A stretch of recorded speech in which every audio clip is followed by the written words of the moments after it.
Good morning. Can you guys hear me okay? All right. Great. Thank you.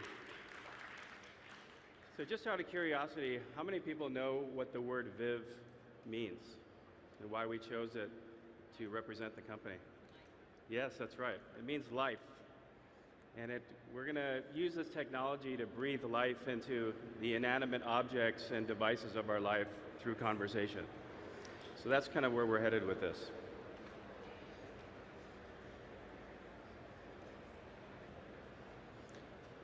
So roughly every 10 years, a new paradigm comes along that changes the way we interact with computers. Well, we don't think it's a secret what that next paradigm is going to be, and we're not alone.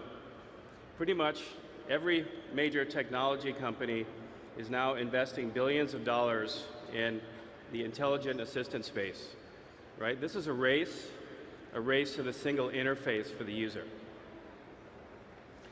But we think lost in kind of a lot of the noise around this area, around assistants and bots and agents, is a really important question.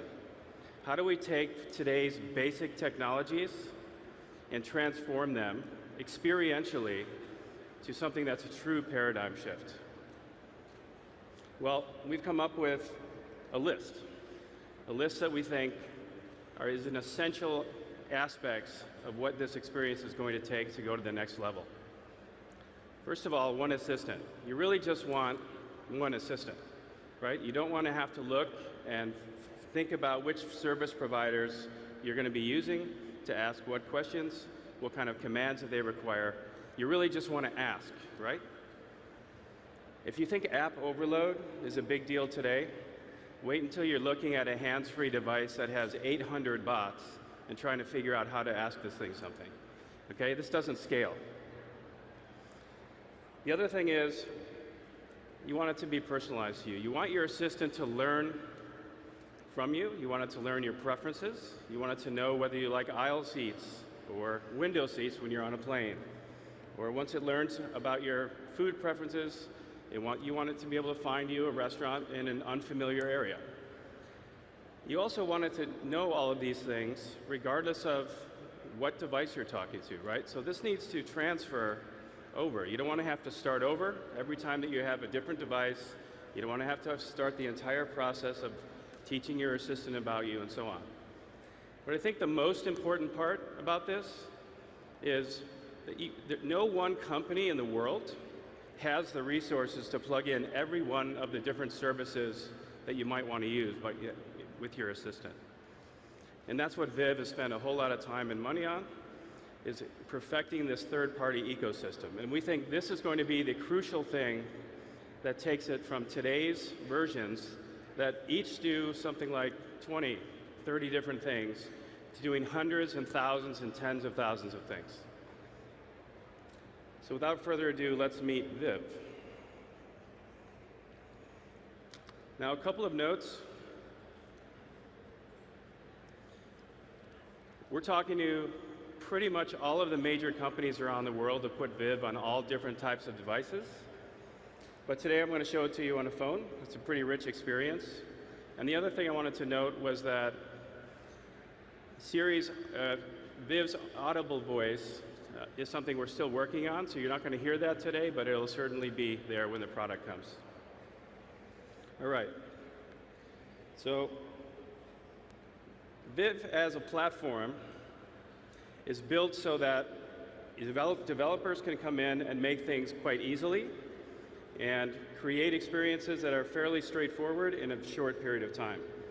But it also has the capability of allowing developers to create much more complex experiences. And so what I'm going to do here is use a few weather examples to start it off, to show you sort of the spectrum of what it can do. So starting on sort of the basic.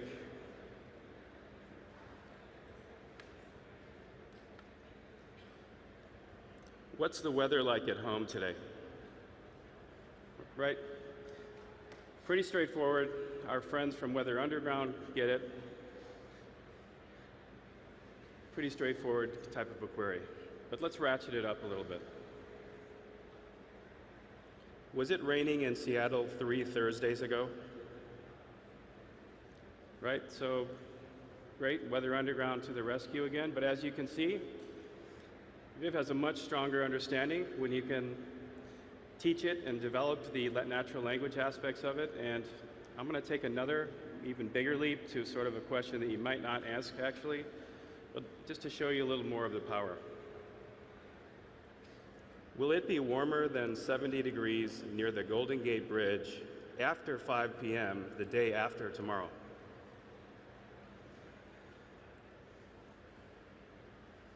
Okay, so this is a pretty sophisticated query.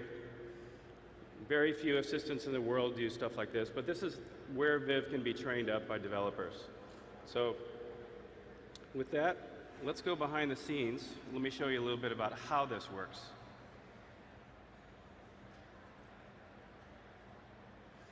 Okay, so what we're looking at here is the Viv Developer Center. This is a place where developers will go and develop new apps and teach Viv new things.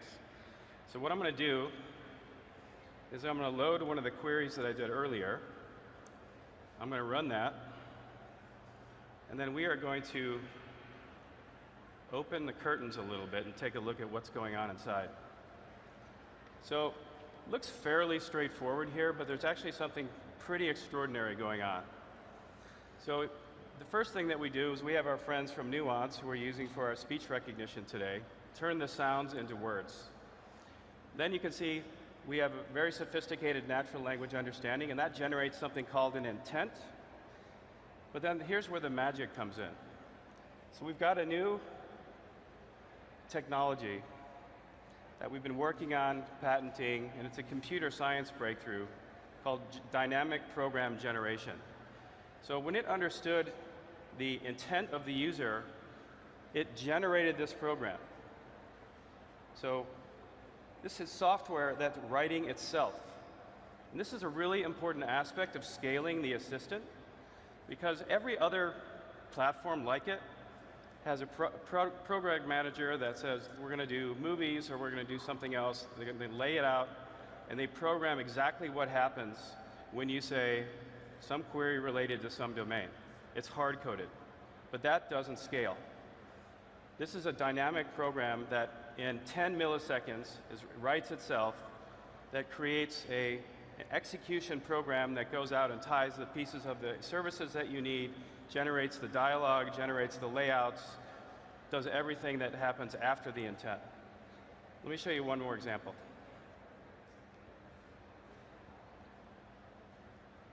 So here's another query that I did earlier.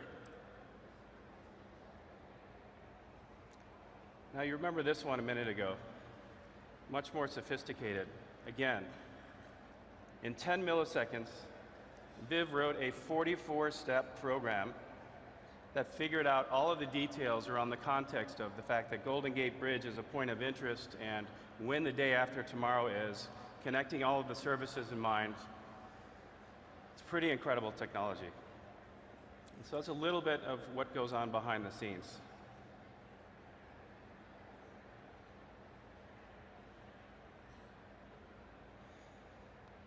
All right, you guys ready to have a little fun? Yeah. All right. What I'm going to do now is show you where we put our emphasis on the initial development of this. This is something we call conversational commerce. So the goal here is how easy can you make it to get things done by talking to things, right? So let me give you a few examples. Send Adam 20 bucks for the drinks last night. Okay, our friends from Venmo come up. It knows who Adam is. It knows what it's about. We're going to go ahead and send that. That's it. It's done. Adam's got his money. One sentence, and it's done. Let me continue.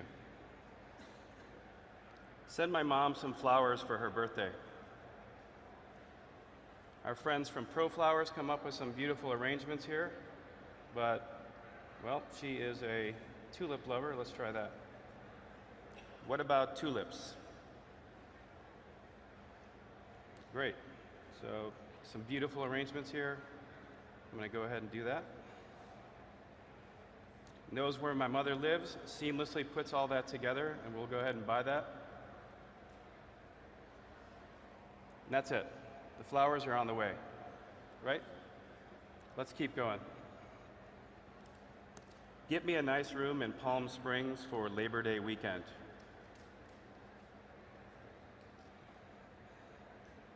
Our friends at hotels.com come up with some cool options. Okay, I've stayed at the Andreas Hotel before. It's pretty nice. So I'm going to go ahead and get that. I think a deluxe room would be good. And let's book that. Has anyone ever seen a hotel booking that's that simple before? Come on, you guys, is this exciting stuff or what?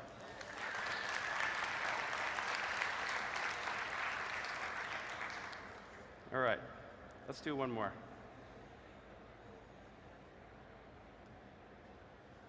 I need a ride for 6 people from my office to Madison Square Garden.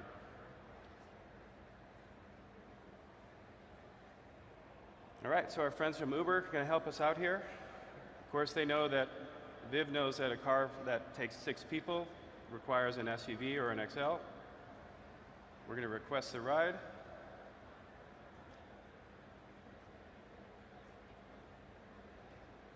All right, now they're looking. All right. Well, I'm sorry, Robert. I'm going to have to cancel this ride today, but hopefully we get a chance in the future. We're going to cancel that. Okay. Now, let's see what we've got here. I'm getting a phone call at the same time. What do you guys think? This is all 100% live.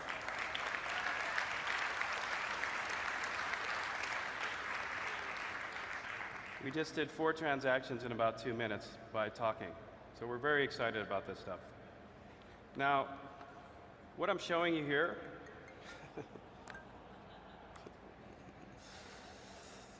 I don't know who's trying to get in touch with me, but I'm going to have to call him back.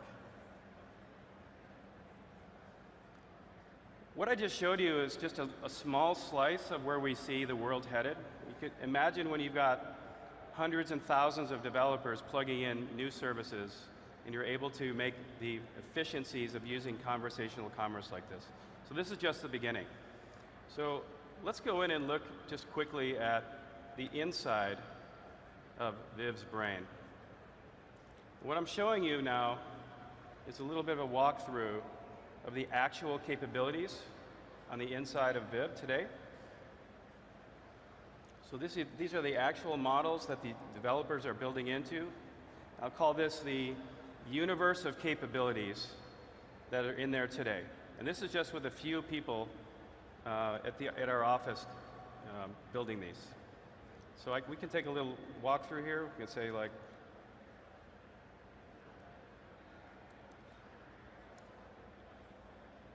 we can go look at what the weather person built.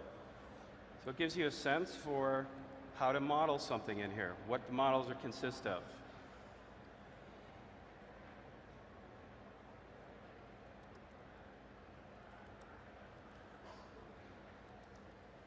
Let's take a look at another area. I didn't really talk about much about this today, but I'm certainly going to partake in this tonight.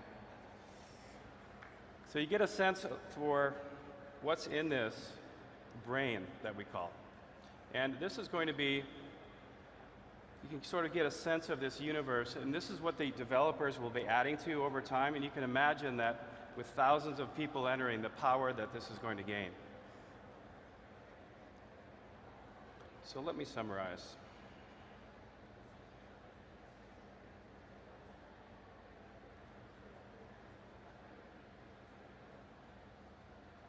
So for consumers, Viv's going to be the intelligent interface to everything.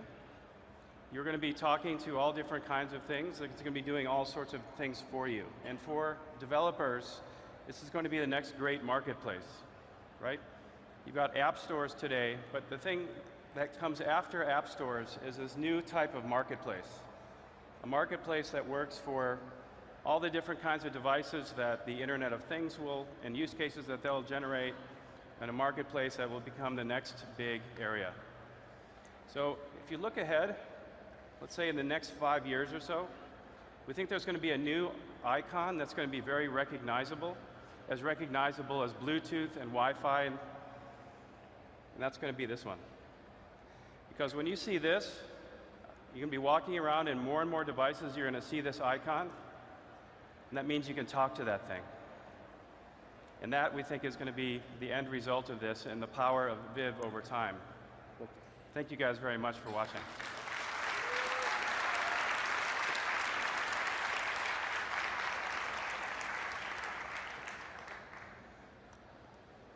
Thank you very much. That was very impressive. Thank you. Let's chat about it for a minute. What do you guys think? Interesting stuff?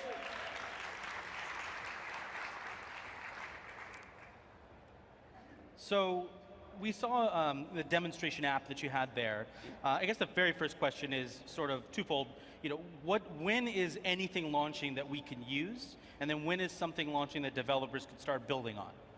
So we're going to start a rolling launch probably towards the end of the year.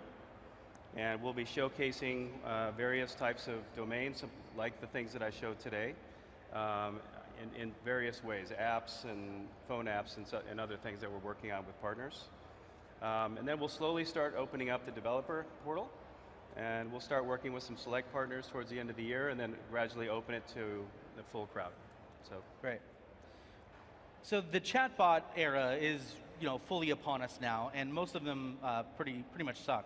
So, and then people are seeking kind of like behaviors that those are good for. So why is Viv going to be the AI chat system that makes our lives better, instead of just makes us talk to things we don't want to talk to? Well, the whole idea of Viv is that developers can go in and build any kind of experience that they want. And of course, they're going to have a self-interested motivation to make it work really well. So whenever you're looking at the hotel examples or the weather examples or any kind of commerce or any kind of app, the people that are going to be building them are going to be super incented to make sure that it works very well. And the system is built to make it very easy to do that. So you actually train and teach Viv new things all the time.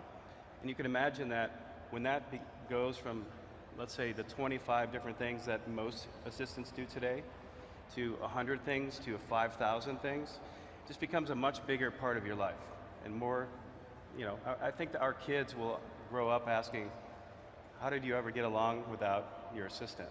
Right? The same way when I was in college, my kids are incredulous that I didn't have a computer. So I think generally speaking, the aggregation of all of these developers building these incredible experiences together creates a very powerful medium. So right now you have a system that you have stakeholders that have a desire to serve people directly, like Amazon, for instance. They want to sell stuff directly out of their app. Then you have the consumer on the other end of that who just wants to buy the thing. And then in the middle right now, we've got this sort of columnar interface that is largely made up of search. Google is a big example. So is Viv something that's going to kind of like eliminate that middle part and just bypass Google entirely? Well, I think search isn't going anywhere, but I think you will find out that the more capable that these intelligent assistants become, the more of a primary source for many things that they become for the user, right? So when there's 1,000 things that I can do with it, where, I mean, you saw how seamless this gets. You really don't want to go back to the old way, right? I mean, let's think about what we take for granted today in the experience of the internet. If you want to do something, you either go to a URL or you download an app. First of all, you have to have heard about this app, then you download the app, then you have to sign up for the app, then you have to learn how to use the app, right? And then you have to place it on your home screen or wherever else it is. These are a lot of steps involved in that, right? It's much easier to be able to simply have this assistant with you. You state your intent and what it is you're trying to do. And that experience, I think, as that becomes more powerful and developers band together and create these incredibly rich experiences, users will migrate towards that new world. So, no, I don't think search is going to disappear, but I think that the rise of the assistant is inevitable. And it sort of means that it goes from even installing an app that is accessed through notifications or via like a text message or something like that, to not even having to install the app at all, but still access its benefits. Yeah, so think about this world of the Internet of Things, for example. You're not going to be downloading a piece of software to your refrigerator or to your mirror in the morning or even necessarily to your car. This all has to live in the cloud and it all has to be dynamic. So I think that model is really great for mobile, but there's going to be this next world where you've got this cloud-based artificial intelligence agents that you'll be simply talking to, and they'll follow you around all of the devices that you have. I mean, imagine buying something, a consumer electronic device, taking it out of the box, plugging it into the wall, using a thumb ID like you do with your phone, and having that thing say, hey, Dag, it's nice to meet you. I've set your preferences in this device. Do you want me to tell you about it? Right? This is kind of a new thing we're talking about, and it's not that far away. And so if you have your way, Viv is going to be embedded in hardware, available for download, enabled inside other apps, right? So it's not about launching a single app, it's about launching a system that people can embed in their devices, their hardware, and their software. So we're going to start out with a similar experience to what I showed you today, to showcase the power of it, and then we'll invite developers in to have at it and build it for whatever self-interested reason they have, and we'll watch how that market evolves. It's hard to say where it's going to go, but it's going to be very exciting to see. So you've used the term Cambrian explosion in the past in referring to how fast AI will grow as a sector. What do you think the biggest practical benefits that AI is going to bring normal people? It's just going to make things that are generally mundane and task heavy much easier to do. And also this personalization aspect that I talk about, you don't really, every time you're asking for something, you don't have to explain every bit of detail. It starts to know you like a real assistant might. So really it's an efficiency game where it can help you. I mean, there's all sorts of interesting cases on how to apply that, and one of the most interesting things is going to be to see what happens with Viv when people start applying all of the creativity. I mean, think about, Apple launched the iPhone in 2007 with just like 8 or 9 apps that they made. But wow, what an incredible creative explosion happened when they opened the App Store, right? We see the same thing happening in AI, and we're kind of at the same stage in AI. So I can't even begin to imagine all the different ways that people are going to use this, but we're super excited to watch the development. And so when developers build for Viv, they're going to be able to add sort of instructions that tell Viv how to do new things. But you mentioned that part of the secret sauce, that's things that set it apart from other AI systems like Siri or Amazon's Echo or something like that, aside from the extensible platform, is this dynamic program generation. Right. So could you explain a little bit more about when a developer creates a module that says, hey, now you know how to do this or that, yeah. What added benefits does the dynamic program generation give? So you're honing in on a really important part of this new system. It's kind of a breakthrough. It's going to change the way programmers work with computers, because they're no longer required to actually teach the computer step by step coding every single line. We're talking program synthesis here, right? Yeah, it's a variation of that, right? So instead of having to write exactly every code and instruct it, you're really describing what it is you want to do and modeling what you want it to do, and then the computer does the rest. So that there's a lot of benefits to that. It makes it easier and faster to actually program. There's a bit of a black box there, so people that have bad intentions can't deliberately program. They don't have access to wreaking the havoc that some other systems might have if they don't have a system like that. So we think that's a super crucial aspect to this. It's a very important computer science breakthrough that our science department came up with. So we're super excited about that. You mentioned wreaking havoc. Stephen Hawking said that artificial intelligence could spell the end of the human race. Yeah. Bill Gates, he said he's concerned about it. Elon Musk said it's akin to summoning the demon. Do you think you're building the thing that will enslave us all, or do you have a rosier outlook? I was just waiting for when this question was going to get asked. Got to give the people what they want. So I'm glad that these questions are coming up because I do think this is going to be an issue down the road. We were joking a little bit last night that if there is some sentient AI that starts scanning the internet looking for something, that one of the first places they'll go is Viv to try to take over that network of capabilities.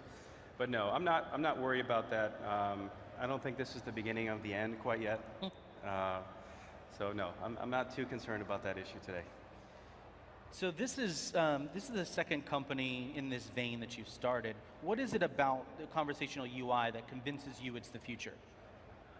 It's just easier. It's such a natural way for us to interact. I had a guy that I was talking to that was about 65, and I was asking me what I was doing these days.